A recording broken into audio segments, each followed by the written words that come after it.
Sa mapagpalang araw sa ating lahat mga kapatid. Ako muli si Adrian Bernales ng Batch 3 at itong aking daily devotion. At ngayong araw pag-uusapan natin ay kung alam mo ba na invited ka.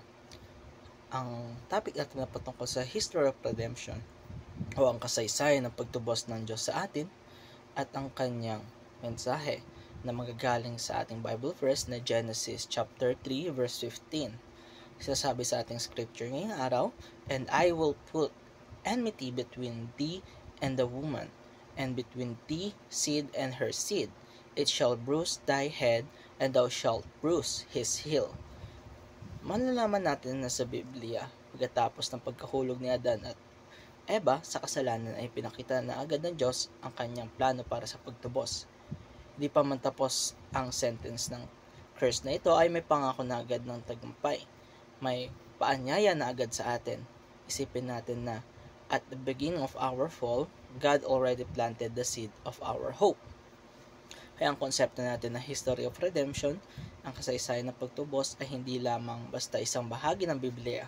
Ito ang buong kwento nito mula sa creation hanggang sa fall, hanggang sa pangako kay Abraham, hanggang sa pagsilang, kamatayan at muling pagkabuhay ni Kristo. Bawat pahina ay may pagpapakita kung paano gumagalaw ang kamay ng Diyos para sa ating kaligtasan. Redemption is not an afterthought. Hindi ito plan B at ito ay isang very heartbeat ng history. Every move of God is redemptive, to save, to restore, to heal, to bring back what was lost. And ang pinakamaganda pa dito mga kapatid ay meron tong 4 na storya sa Bible o sa Biblia. Una-una ay creation.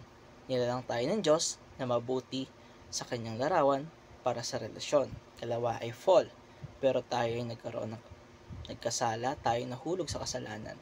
Nahiwalay tayo sa Diyos, pero kahit gayon pa man, ay siya ang unang gumagawa ng hakbang para tayo manumbalik sa kanya. Katatlo ay redemption.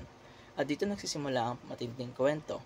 Kagaya ng sa Genesis chapter 3 verse 15, pinangako na ng Diyos ang darating na tagapagligtas, walang iba kundi si Jesus.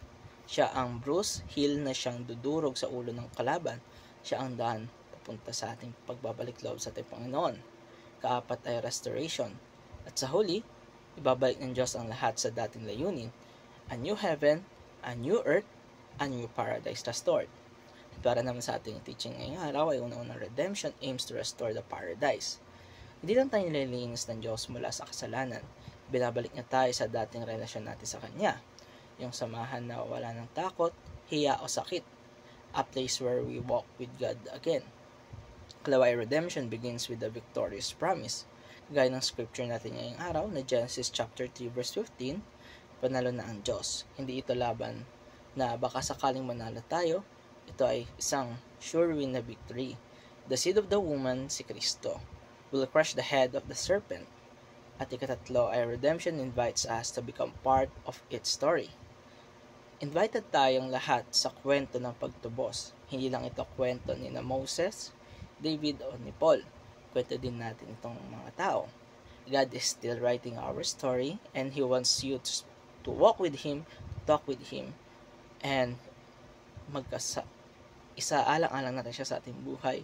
Kilalanin natin siya dahil kasama natin siya maglakad sa redemptive journey natin. At para naman sa ating application ay show your redeemed life. Kapag tayo tinubusan ni Kristo, ipakita natin ito sa pamumuhay natin. Hindi perfect, pero tayo transform. Let others see Christ in you. Sa ating mga salita, sa ating mga desisyon, at sa ating pagmamahal sa ibang tao. At dito nagtatapos ang aking daily devotion mga kapatid. Maraming salamat sa panonood.